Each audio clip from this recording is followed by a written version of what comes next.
over his term, Trump 3.9%. So when Trump says he's the president that brings back investment, brings back jobs, he's wrong. It was the things that were passed in the Biden administration, the Inflation Reduction Act, the bipartisan infrastructure bill, and the CHIPS Act, three major pieces of legislation that brought investment back.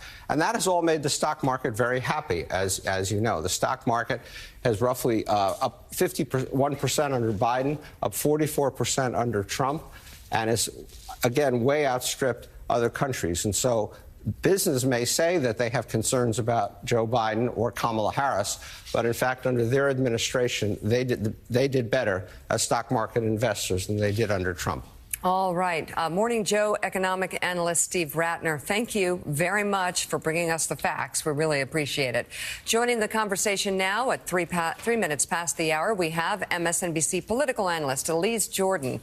She is a former aide to the George W. Bush White House and State Departments. Going to be asking you about George W. Bush, Elise. Former MSNBC host and contributor to Washington Monthly, Chris Matthews is with us this morning. Also with us, MSNBC contributor and former longtime aide to Hillary Clinton, Huma Abedin. She's also the vice chair of the 3050 Summit. Jonathan Lemire, Mike Barnicle, and Eddie Glaude Jr. are still with us as well. We'll start off with Vice President Kamala Harris, who held rallies in 3 different battleground states yesterday, speaking before crowds in North Carolina, Pennsylvania, and Wisconsin. In Madison, Harris kicked off her event with performances from musicians like Mumford & Sons and Gracie Abrams in an effort to appeal to younger voters. Earlier in the day, when the vice president was in Raleigh, she promoted unity and working together. She even gave an example of that when she was interrupted by a protester. As your president, I pledge to seek common ground and common sense solutions to the challenges you face. I am not looking to score political points. I am looking to make progress. And I pledge to you, I will listen to experts. I will listen to those impacted by the decisions I make and to people who disagree with me.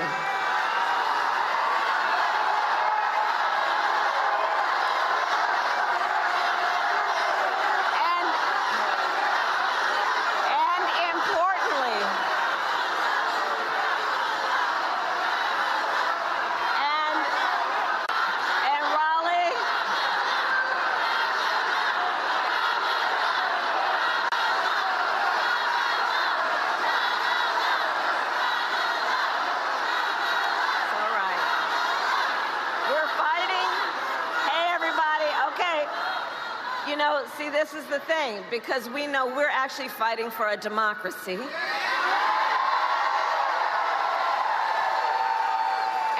unlike Donald Trump, I don't believe people who disagree with me are the enemy.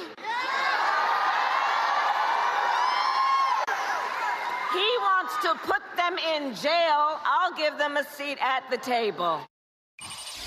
We have an opportunity in this election to turn the page on a decade of Donald Trump, who has been trying to keep us divided and afraid of each other. We know that is who he is, but North Carolina, that is not who we are.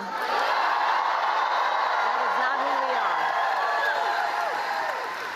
we are. And it is time for a new chapter where we stop with the pointing fingers at each other and instead let us lock arms with one another, knowing we have so much more in common than what separates us.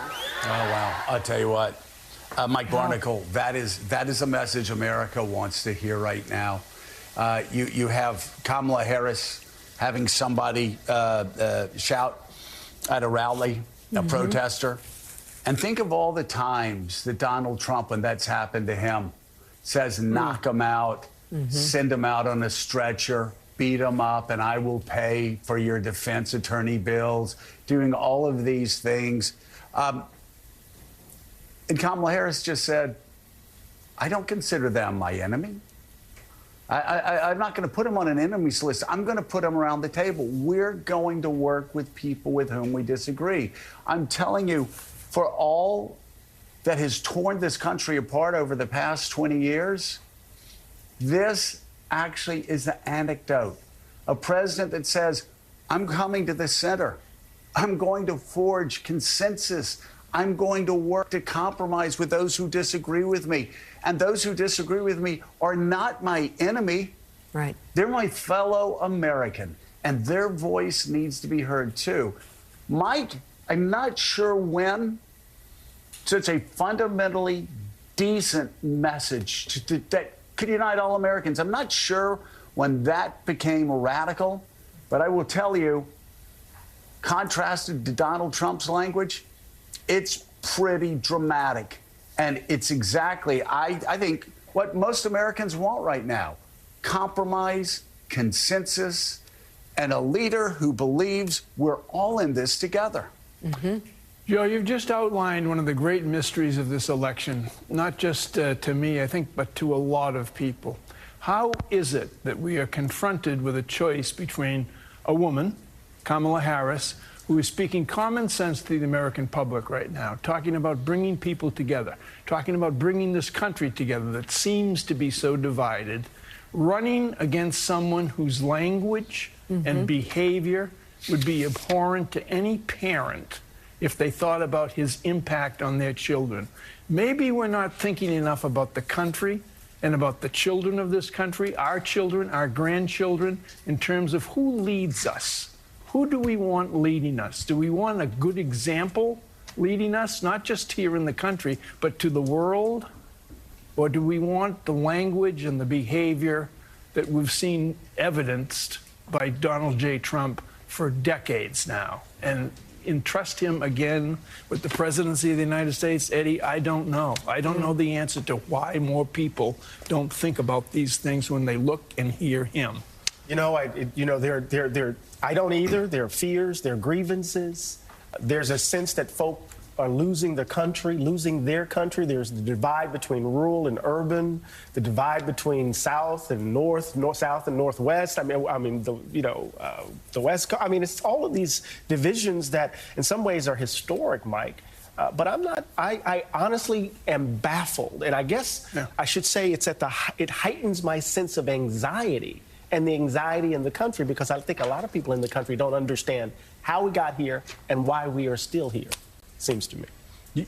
You know, Mika, we had played off the top of the show after Donald Trump and people on another network feigned shock at a stray comment that Joe Biden made and then took back, and that Kamala Harris distanced herself from.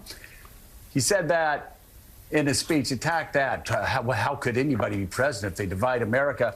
And then we played what he said yesterday. And I just want our viewers to contrast what Kamala Harris said about a protester. I want people who disagree with me at the table. Talking about consensus, compromise, locking arms together as one nation, e pluribus unum, out of many, one. That's her closing message. And I thank God for that closing message, because we as a nation need to come together. We need to come together. But what did Donald Trump say yesterday? That the people running against him were corrupt, horrible people. That Joe Biden was the worst president ever. That Kamala Harris was low IQ, stupid, which is interesting because he beat her in a debate. He also contributed to her in 2014. She beat him badly in the debate. She beat him badly in the debate, humiliated him. He wouldn't even go on 60 Minutes after that. He said that Barack Obama was a disaster, called Democrats communists, said that Mark Milley, the man that he selected as a chairman of Joint Chiefs, who was one of the most highly decorated soldiers of our generation, was, quote, not a real general because he didn't support Donald Trump's overthrowing of the Constitution. He called other Democrats Marxists. He called a Democratic Senator Pocahontas. He said Democrats were grossly incompetent. And the cherry on top, was when he pointed to members of the press Yeah. doing their job, reporting on what he says in a hostile environment, and called them scum. Yeah. That is the difference. That is the choice. It's not really a difficult choice to make, even though there are people doing backflips and trying to justify that. If you believe in Madisonian democracy, if you believe in our constitutional republic, if you believe in checks and balances, if you believe that actually supporting leaders of NATO is more important than supporting the communist leader of China, the communist leader of North Carolina, the former communist leader of Russia. But that's where we are. And I thank God that Kamala Harris is talking about bringing us together and uniting us as a country. To all your points, Joe, we're going to be reading from the paper's editorial from the Las Vegas Sun, which questions Donald Trump's moral compass. They say he never had one to lead the country. His fascist tendencies. It is blistering. It is honest. And they ultimately say he's not fit to serve and the stakes are too high. We'll read from that in just a moment, but it really encapsulates everything that Donald Trump would bring to the table if he were to get another term.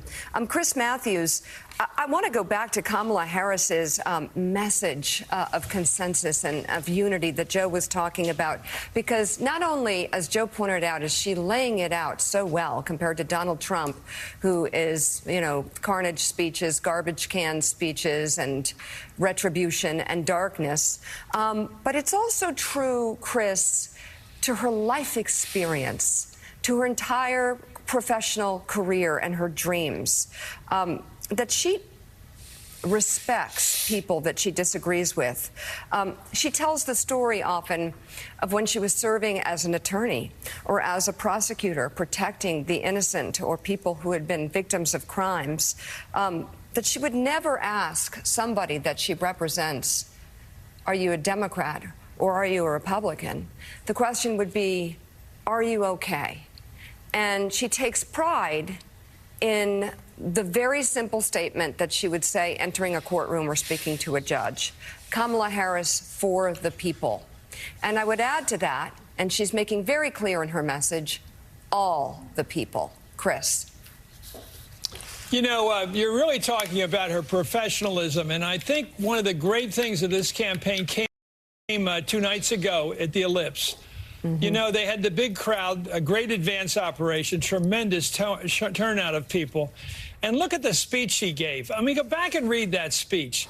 It was a really professional statement of, if you want to know what kind of a president I'm going to be, listen to me now. Because, I always say to people, when you're an intern on Capitol Hill, wear a coat and tie and look like you should get paid. If you're a congressman or running for congressman, act like a congressman and criticize federal agencies for not doing their job in your district. If you're going to be president, act like the president. Ronald Reagan knew how to do it when he said to Jimmy Carter, there you go again, Mr. President. You have to act like president. And I thought she really did act like president when she spoke in that expansive way about America and what people who want to seek opportunity in this country can reach it, that all people in this country can get where they want to go. It was a big, expansive statement about America and her own love of it that really established her as the kind of president we can look at and say, she looks like a president. She's talking like one. She's big. And I